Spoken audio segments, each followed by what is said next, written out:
Hello, I'm Liselle Sambury and welcome back to my channel where I talk about all things writing, traditional publishing, and a little bit of reading. And today I'm very excited to share the journey and the story behind my latest book deal, which is for my adult debut psychological thriller called This Time Will Be Different. But those of you who have been watching the channel, watching my writing vlogs, have actually known this story under many different names, aliases, and formats. And today what this video is going to be about is me sharing that entire journey of coming to being able to publish my debut adult thriller. So before we get started, I do want to read the book deal announcement just to give you that feeling of, yay, here's the book deal and here's what it's about.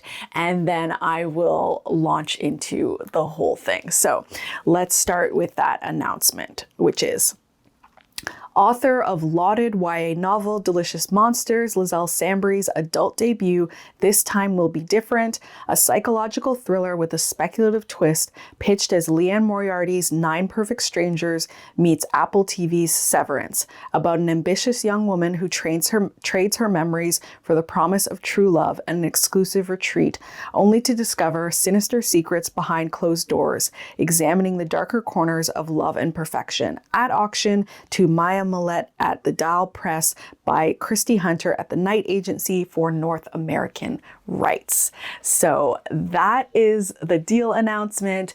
I will have timestamps in the description if you want to jump around to different parts of the journey, if you want to hear the whole spiel, if you just want to hear about submission, if you just want to hear about my thoughts about this specific project, you can jump around to wherever you want to be.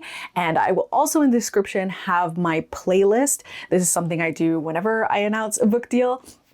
So I have a playlist of all the writing vlogs of me working on this project. And this starts from the very beginning of the journey so that you can really see the the whole breadth of how long this journey has been. So I will have that in the description for you.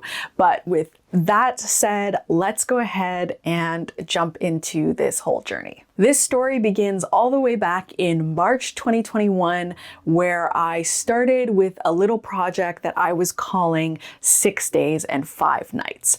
To set the stage of my life in March of 2021, in 2020, well, many things happened. We all know the many things that happened in 2020. But also I was laid off from my job where I was working in social media for a travel company. I was working in Toronto. I had moved back to Toronto from being up north in Timmins. And I had been working at this place for about a year and a half. And I had a lot of feelings about corporate work culture and working in marketing. And then in 2020, I was laid off while working online. At that point, I had moved back up to Timmins where my partner was in our house that we had there. And I had moved back because it was COVID and my mom wasn't in the house that I was sharing with her in Toronto. And I just felt like I was alone. And if I was going to be alone and not be able to go anywhere anyway, I may as well go and stay with my partner. And we had been given this go back, just stay and work from home order. So I was like, okay, I'll be there. And I think it was like maybe a month into being there when I got laid off from my job. And then started the flurry of trying to find a job, struggling. In the end, I did end up not publicly, but privately selling the Delicious Monsters and Tender Beast books. And I decided to become a full-time author from 2021 onwards. And so in March of 2021, I knew that I was going to have young adult horror thriller books coming out. I really wanted to also dive into the adult horror thriller space. Camp NaNoWriMo was coming up and I was like, okay, I'm ready to put something together and do something. And that's where 6 Days and 5 Nights came through. So this was basically about a company work retreat in Thailand, which is a place that I did go on a company work trip to. And so I felt like, okay, I kind of have a good sense of this setting. This is a place I've been, and I wanted to set a book there. And it was about two women who had been coworkers, and there had been some sort of falling out, and one woman had moved on to a new company and the other woman was really struggling to find her footing. She was working like in food service, which I have worked in many times. I had her working at a Tim Hortons where I have previously also worked. And so it was like this duality of my work experiences of like working in corporate, but also working in food service, and the sort of, you know, the associations with the different types of work, and also the struggle. And it was about this toxic friendship. And the idea was that the woman that was working at the corporation, her company was doing a yoga retreat in Thailand, and that the other woman had won a trip to Thailand with that same company, and they were going to be put together in this environment. And for me, it was a vehicle where I was going to talk about workplace culture, and I was also going to be able to do doppelgangers, which is a horror thing that I've wanted to do for a very long time. I still want to do it. And so it was my opportunity to put all those things together into one book. And so I wrote that. I finished it around 46,000 words. So it was kind of like a short draft. And I finished it and I absolutely hated it. I hated it so much. I thought it was terrible. And it's been a really long time, which is why I'm thankful that I have these sorts of things like the YouTube videos to jog my memory. I also opened up the document to like do a little preview through it and remind myself of everything that happened, because this is now like 5 years ago now, basically. So I had to remind myself of a lot of this. But really what stands out in my memory to me about that project and why I ended up hating it so much, which is, there are a lot of times where I finish a project and I hate it and that's actually fine. But I think my issue with this book in particular was that it felt so pedestrian. It felt like it wasn't special or stand out in any way. And the thing about me and my work is that I always kind of feel like there's something really different or stand out about it. It feels like it has my specific mark. Oops, I touched the mic, sorry. It feels like it has my specific mark as an author on it. And this one just didn't feel that way. It felt so jumbled and just sort of cobbled together. It was difficult for me to see what made it feel like something different. Now looking back on it in hindsight, I could totally see myself being able to make something of the bits and pieces that I have there. And in fact, I apparently also felt this in the past because I immediately made an attempt to rewrite the book. In May of 2021, pretty much immediately after finishing the first draft of 6 Days and 5 Nights, I then attempted to rewrite the book. And there were certain things that I did because I felt like these were the problems. So for one, the Thailand setting.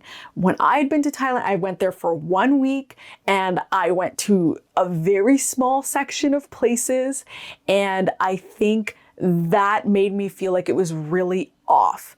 I think also because most of my settings are, really all of my settings actually, for the most part, are set in Canada, in places where I have been to or traveled to with a greater degree of frequency, could spend more time in learning about everything. And so I decided that I would set it somewhere in Canada that I could then go to, do a research trip, and have a little bit more time to focus on like its role in the story.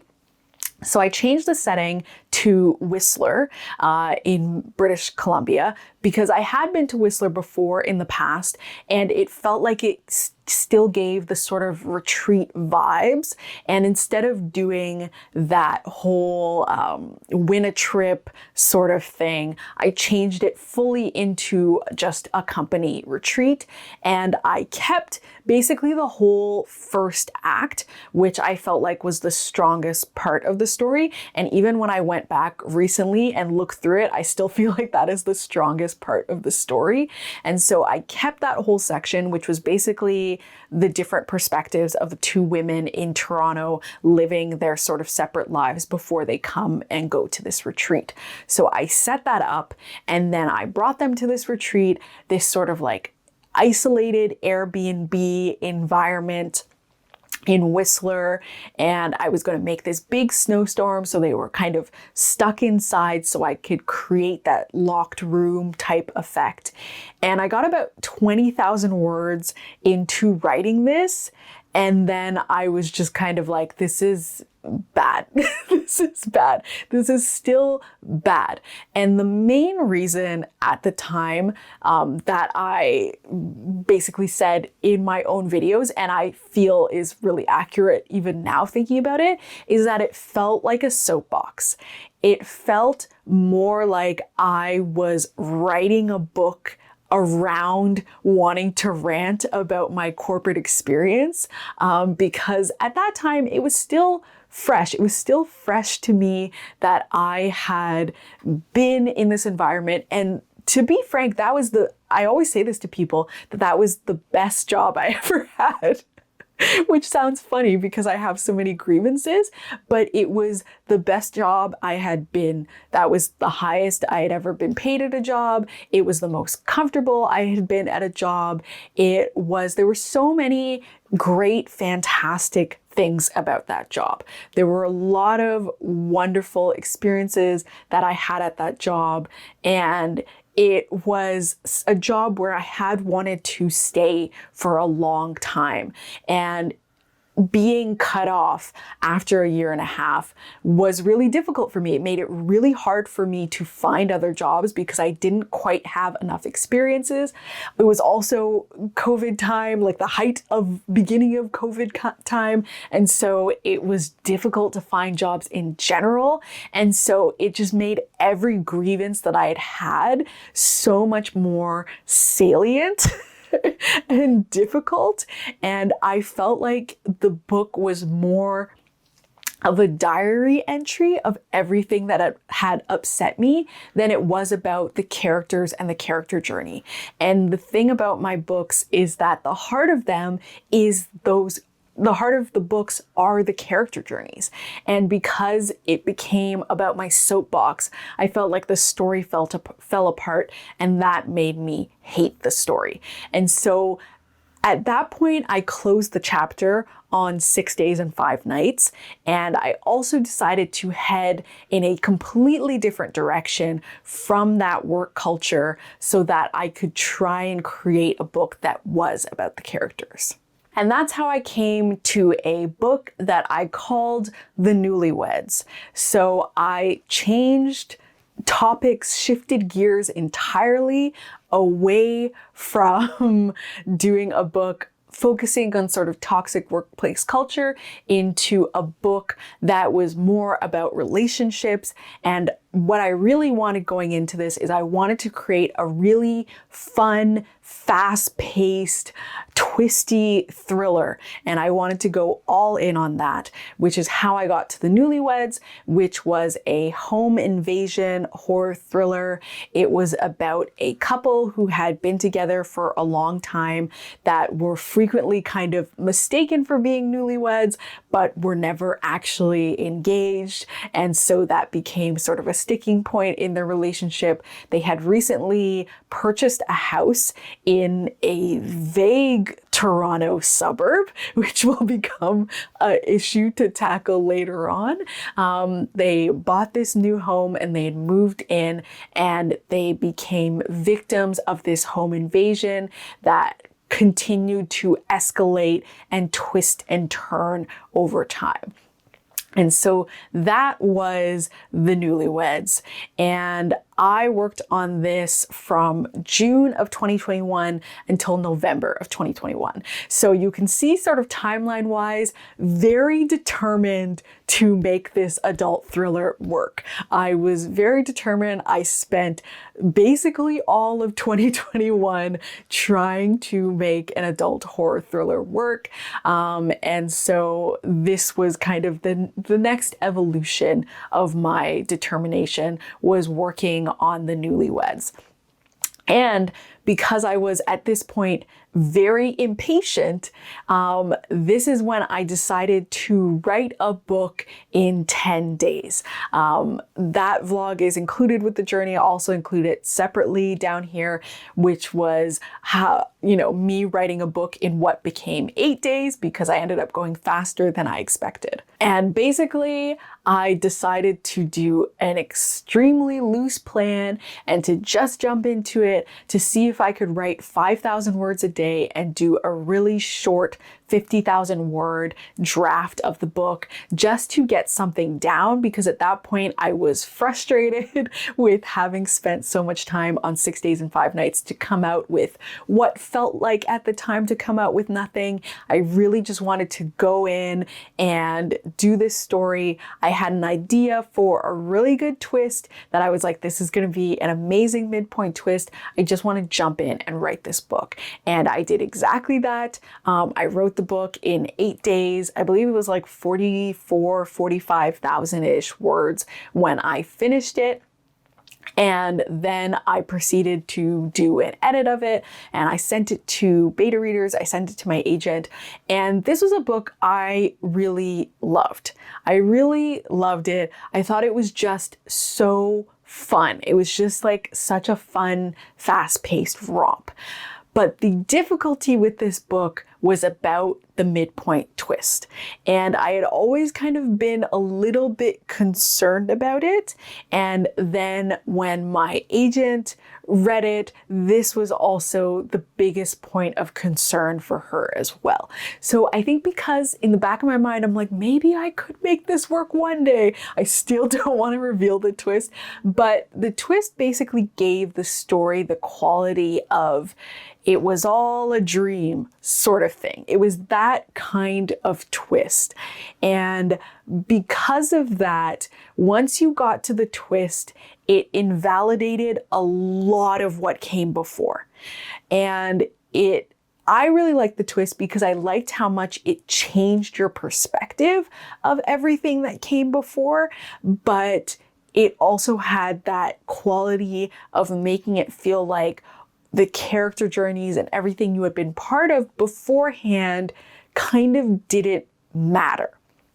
And so that was the difficulty bit. And then from then on, it also seemed to make it feel like what came after also kind of didn't matter. And that was essentially the sticking point that I was having a lot of trouble with. I kept editing the book because I was trying to make it so that what happened at that midpoint didn't invalidate everything that came before and didn't make it feel like everything that came after didn't matter. And I honestly just couldn't figure out how to do it. I just couldn't figure out how to do it. I kept trying to make it work and it kept not working. And so what was really strong about that book is that it was no longer a soapbox book. I felt like it was really about the character journey. It was super fast-paced, super propulsive, super twisty.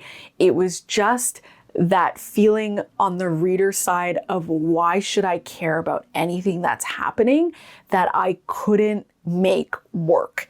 And at that point, I decided I just can't make this story work. I can't make this story work, and I need to fully shift gears into a different book. Now we fast forward to April of 2023.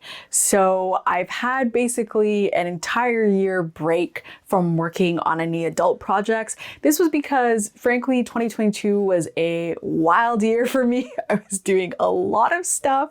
That was the year I kind of bit off more than I could chew, and I did not have time to work on that project. I was working on Delicious Monsters. I was working on Tender Beasts. I was working on the He-Man book. I was working on one anthology, the These Sunken Souls anthology. I was also working on an anthology that didn't come to fruition.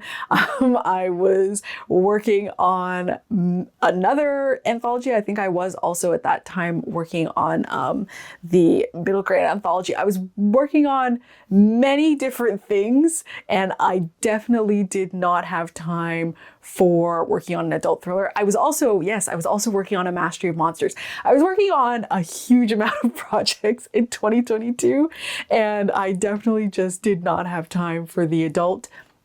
And so it took me all the way until April of 2023 to be like, okay, I have a new idea now for an adult thriller book. And so once again, I took bits and pieces of what I had been trying to put in an adult thriller. So I kept on with that focus on a couple who had been together for a very long time, but weren't sort of engaged or anything like that, with a woman who was very obsessed about getting to that stage and like having a sort of publicly perfect relationship in the way that she felt it should be. And so I continued to focus on that aspect.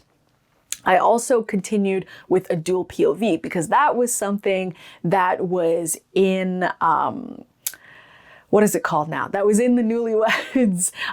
And part of that whole twist is that there was a new point of view that had come in, and that new point of view was also getting at some of that toxic work culture piece that I was still kind of attached to. And so that was originally what I brought into the couples retreat. So I had a point of view from the woman who's part of the couple attending the retreat, and I had the point of view from someone who was working at the retreat.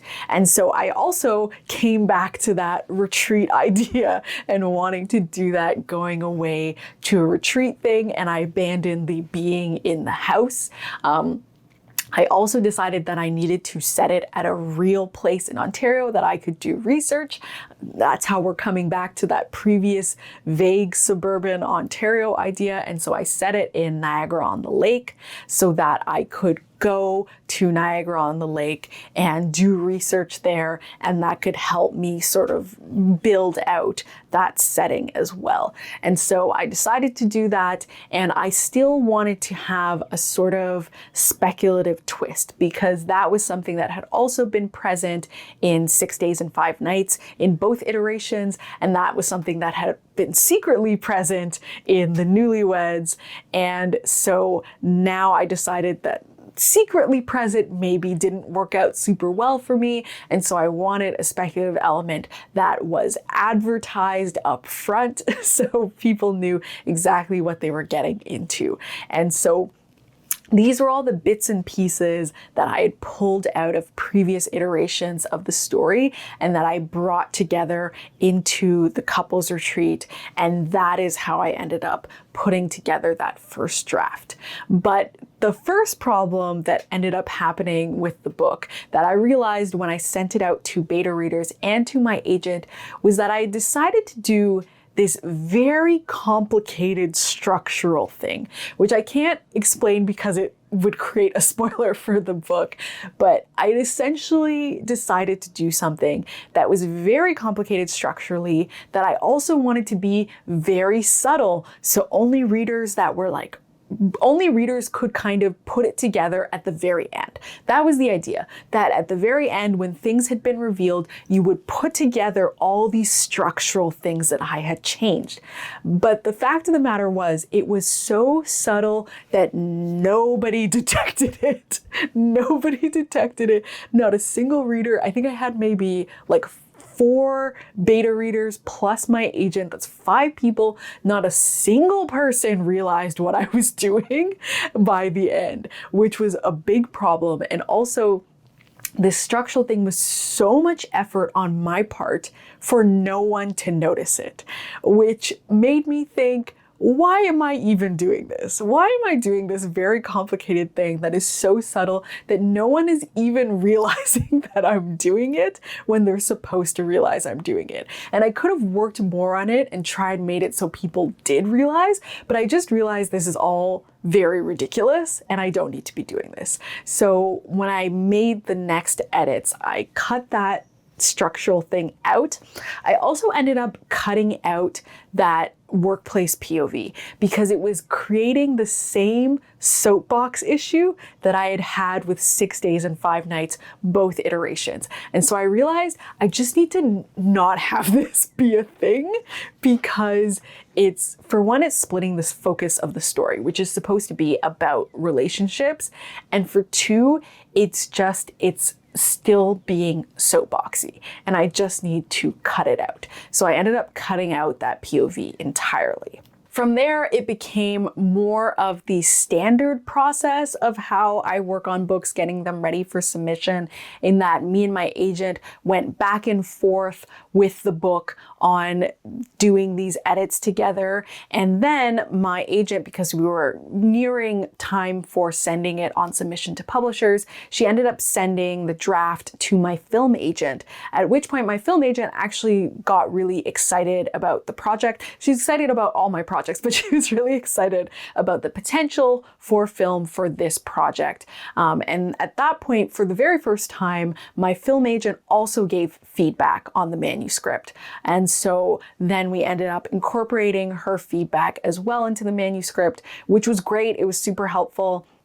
I was impatient to get on submission, but I also wanted to make the book the best it could possibly be to go on submission. And so I was fine with incorporating her feedback as well. And so we did that. And at that time, the title for the book had already changed. So I was never going to make the title The Couples Retreat. It was always a placeholder title. I was never going to go with that because it is, in my opinion, way too basic. But what I had named it at that point is I had decided to call it Pathways. Pathways is the company that's running the retreat. And there's also a lot of themes around like following paths and different paths and that sort of thing. And so I thought it worked well as a title. But my film agent was like, I don't know that that's like a title that will necessarily sort of grab people for film. And because I trust and respect her expertise and I wasn't really that attached to the title, I was like, okay, let's change the title. And so me and both my agents, film agent and literary agent, we brainstormed and we ended up coming up with the title, This Time Will Be Different. And so that's essentially what we ended up putting together, which I think is very good and makes a lot of sense for a main character who, for her, being at this retreat is this kind of last resort in order to fix her relationship, which she's tried to fix many times in the past. And so it's the idea that like this time it'll be different. So we ended up going forward with that title, and that's what ended up being put on submission in July of 2024. Now we are ready for the submission journey. So like I said, we went on submission in July of 2024. I almost said 2025. In July of 2024, we went on submission with This Time Will Be Different in that particular iteration. And at first, things seemed to be going well. We got a lot of quick responses to ask for the manuscript. So how my agent tends to do submissions is that she will send a pitch out to editors and have them solicit the manuscript. So contact back if they would like to read. So at that point, we were getting good responses in that people were quickly responding to us, in that they were getting the manuscript. People also seemed to be reading fairly quickly. We had already kind of gotten some responses from people who were reading, and so it was going pretty well. And then within that first month, we ended up getting a request from an editor to have a phone call. So I was over the moon at that point because usually in the past, how it's been is if an editor wants to have a call with you, it's usually a sort of indication, or it has been, that, okay, they're probably going to make an offer really soon. So we were really excited about the prospect of talking with the editor. So we hopped on that call, we had a conversation with the editor, and left from it feeling really good and really feeling like, okay, now an offer is going to come in. And that is not what happened. So essentially, the editor wanted us to do a revise and resubmit, so an R&R. So to essentially pull the book from submission, revise it, and then send it back to that editor. But at the time, because we had only been on submission for a month, I didn't want to pull the book off of submission to do this revise and resubmit. I decided that I would rather see what other editors thought and see if we could get an offer with the manuscript as it is. And so that was the feeling, that was my decision that we made going forward, is that we would say, no, we're not going to do this revise and resubmit, but thank you. And we're going to move on. And, you know, because the responses had been so good, because we had already gotten that sort of R&R interest, I felt confident that, like, absolutely, we will just sell this and that won't be necessary. And then fast forward 6 months later, there is no offer. And now I'm like, okay, well, now we're in a situation. And so from that point, basically, I had a conversation with my agent and we decided to contact that editor again and basically say, hey, can I still do that R&R? Is that still on the table? And the editor said, absolutely. And so I decided to go ahead and do that, with the understanding that this did not mean that editor would make an offer on the book, which that editor also made clear. And to be honest, at this point in time, I kind of high-key suspected that there wouldn't be an offer coming. But at that point, because it had been on sub for 6 months, my thinking was, okay, well, something clearly needs to change anyway, and something needs to be edited about the book, something needs to be fixed. And so I was willing to at least take the opportunity to have that feedback and find a way to rework the book. And so what I ended up doing edits-wise is I ended up doing much more than that editor had requested, essentially. I really did a very large amount of changes with the book, and that is when the previous title, The Couples Retreat, really became completely irrelevant to that version of This Time Will Be Different. Because at that point, I decided that this was not going to be about a couple going to the retreat. It was going to be about one woman going to this retreat by herself to find true love. And so I completely changed basically the formatting of what the retreat would be. And so these were not small edits. These were pretty significant edits that I had decided to do just kind of on my own, because I wanted to do what felt best for the story and to make that sort of edit. So it was really like above and beyond what that editor had suggested for changes, though I also had done what the editor had suggested because I agreed with those changes. So by the time I finished those edits. It was now March of 2025. So it was basically nearly a year past when we had originally gone on submission with that project. But I was very, very happy with those changes. I felt like that made the book much better. But they were significant changes. And this is where something really funny kind of happens. So again, I had made those significant changes and I sent that off to my agent to send to that editor, or really I sent them to my agent so that we could look through it first together and then send it off to that editor after.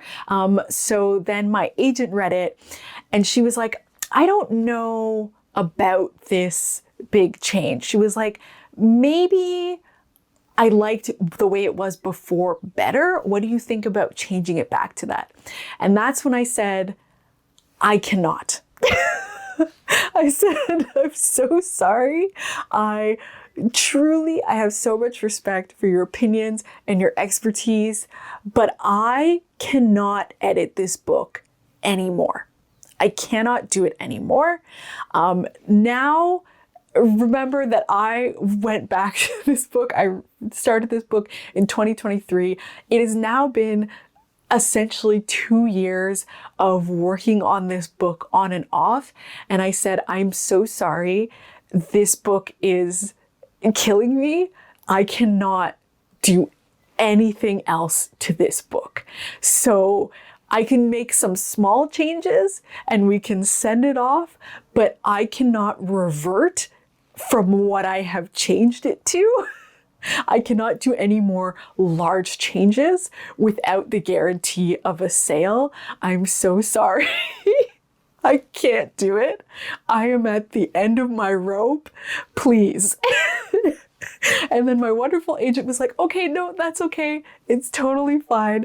Let's do these small tweaks and changes and let's send it off to that editor. So for me now, it's like funny looking back at it, but at the time I was just like, I truly cannot.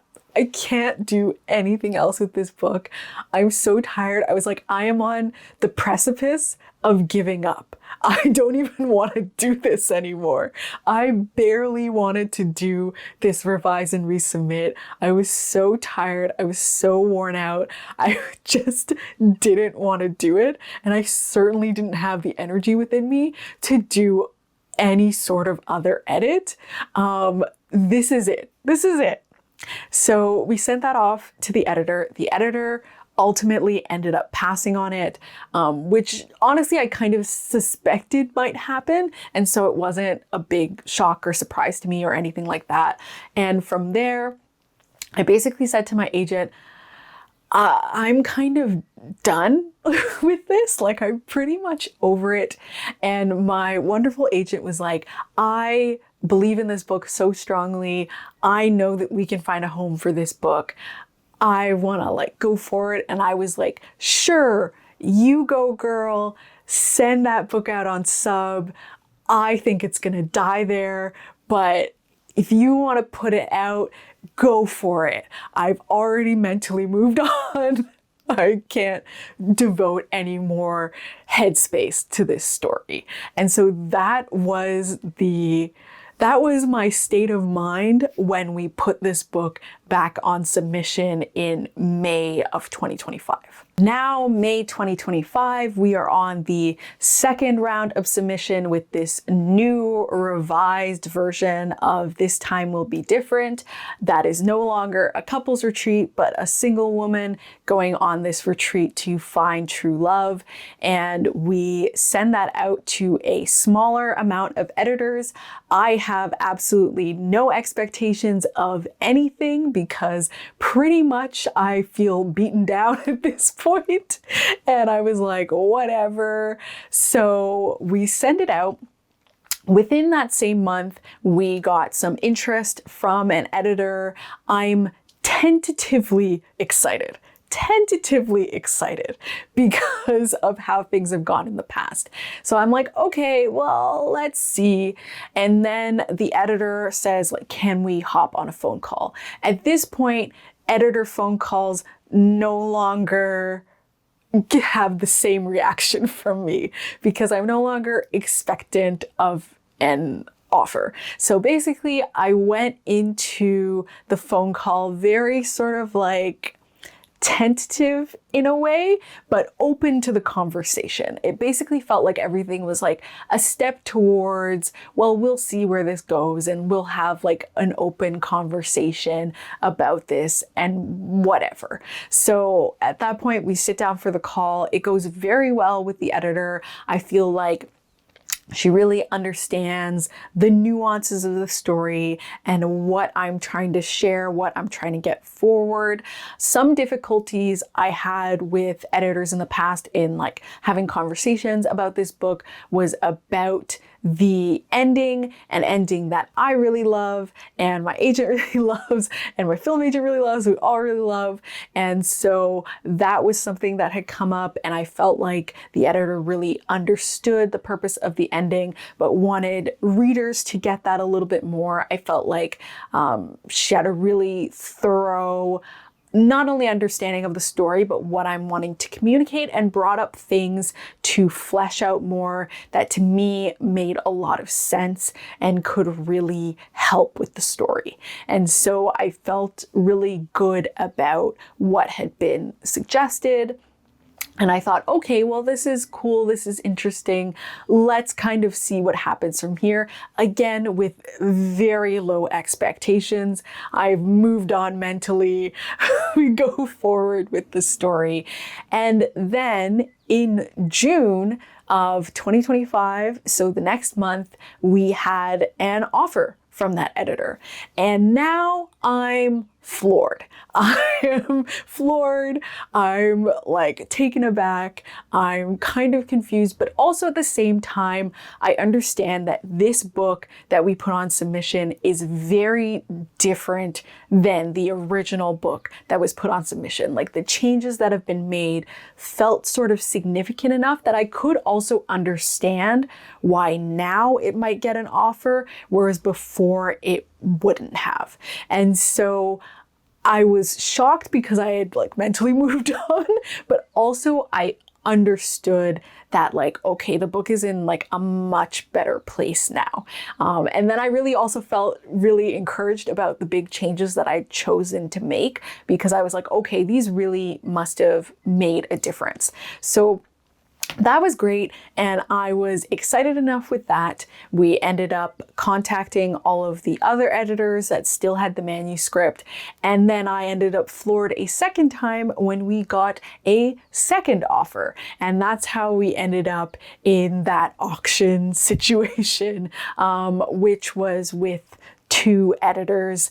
And it was interesting because it was 2 editors of sort of very different imprints, I would say, because I think this book does kind of sit at the intersection of a few genres.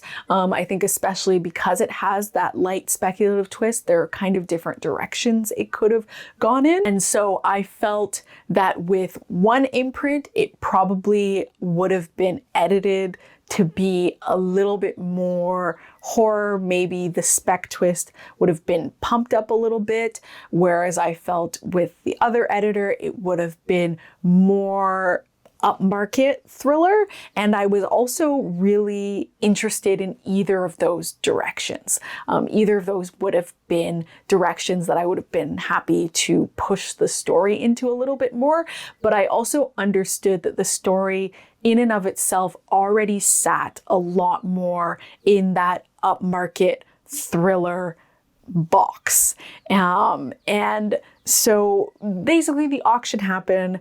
There were different things to think about with each editor, each imprint, each publishing house, but for reasons that are kind of like, I suppose, a little bit more nitty gritty, if you will, I ended up going with the choice that I made, which is my Millette at the Dial Press, who was the offering agent. And again, on top of those sort of like difficult individual things that I can't really get into for contractual purposes, there was also, again, like I said, I really felt like she understood the nuances of the story and understood how to bring out those character journeys more. I feel like since we've worked on edits, you really get to the heart of these characters, of that main character and also the supporting cast as well, the other people who are at this retreat. You really kind of understand all their individual journeys and how that comes together in the story.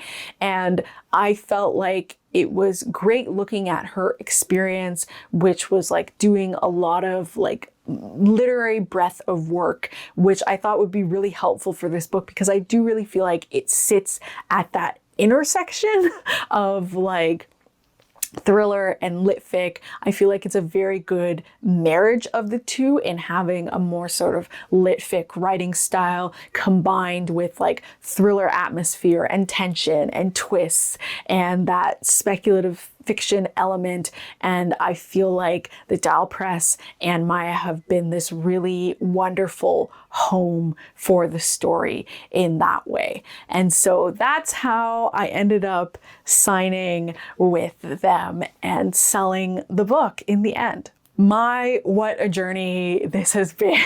Has been such a journey. And that's, I guess, why it feels long, because it's really been the journey of the many different iterations of this story and how it came to this place. But it also in some ways sort of feels poetic, because it took me 2 young adult books, and on my 3rd book that became Blood Like Magic became that published book. It was that 3rd try. And so it kind of feels poetic in a way that 3rd idea, like 6 Days and 5 Nights, the Newlyweds to the Couples Retreat, that ended up kind of being that 3rd segment. Though again, it has really changed quite a bit from what that was to what it is now. But I think it still is the same kind of overarching story in that it's about relationships at the end of the day. And so I feel like that bit has flown together all the way into the story of This Time Will Be Different. So, but yeah, very excited. I have been working on this for a while. So like I said, the sale basically happened, I think like July-ish of, well, the final accepted offer was about July of 2025. And so since then, there's been time of signing the contract. We've been working on the book. We've been doing developmental edits and that sort of thing. It was just kind of a bit of a extended time period to do the announcing, because my film agent wanted to wait kind of to announce it until we had a very close to final version of the manuscript that she could share with film people. And so we didn't want to announce it right when the contract was signed. We wanted to wait until I had done some developmental rounds of the manuscript and gotten closer to what we think is kind of a ready to go version of the manuscript. So I've had some time working on edits, as you've seen in writing vlogs where I've been talking about working on a secret project. That was the secret project. And I will address, because at that time that we had gone on that 2nd round of submission with This Time Will Be Different, I had also sent out a proposal for the horror trio to like YA editors. We ended up ultimately pulling that from submission. So that's essentially what happened with that. But I couldn't say that we pulled it from submission without then exposing that the secret project was This Time Will Be Different. So yes, so This Time Will Be Different. We pulled the horror trio from submission. So I don't have a YA project on submission / on the horizon, with the exception of continuing to work on the mastery books and finish out that trilogy is that focus there. And then I have the deal for This Time Will Be Different. And then I'm continuing to work on the Slug book on its own because This Time Will Be Different was a one book deal. And so that's basically what I have on the horizon. There's nothing else currently on submission. I feel like you have been let in on all of the publishing secrets at this point. So yeah, we are fully good to go. So that's everything with that. And yeah, I really feel like this was the little engine that could. Shout out to my agent who continued to believe in this story even when I had basically given up and moved on. I really feel like without her encouragement and without her being like, just let me send this out to some more people, I definitely wouldn't have bothered and wouldn't have gotten to this point. And now I'm so happy that the book will be published. I am so happy with the progress that has been made with the book. And so it's really like breathed new life into the whole thing. But yeah, this was definitely my most difficult submission experience since debut. I think that has been like the real challenge from coming from, you know, being with one publisher and just submitting my projects to them, then having to kind of go out wide for the first time, go out wide with a new age category and with, to be honest, a genre that's a little bit different because it's not a straight thriller, it's not a straight sci-fi as my projects tend to be. But overall, I'm really happy. I'm really excited that you will all get to read this story and I'll get to share it with you. And so yeah, I'm super excited about that. So that was the whole journey. Like I said, if you want to watch those writing vlogs, I will have that link down in the description so you can watch my writing vlogs throughout this whole wild process, including the most recent vlogs because I've put those all together in there. If you like this video, please give it a thumbs up. If you haven't subscribed already, please subscribe. If you have any questions for me, put them in the comments and I'll do my best to answer. If I can't answer anything, I'll just say that I can't for whatever contractual, whatever reasons I might have. And yeah, that's it. Thank you so much for following along with me on this journey. If you have been here since 6 days and 5 nights in 2021, that is wild. Thank you for staying with me on this journey. Isn't it wild that we will see this like culminate in an actual book? But yeah, thank you so much. And I'll talk to you later. Bye.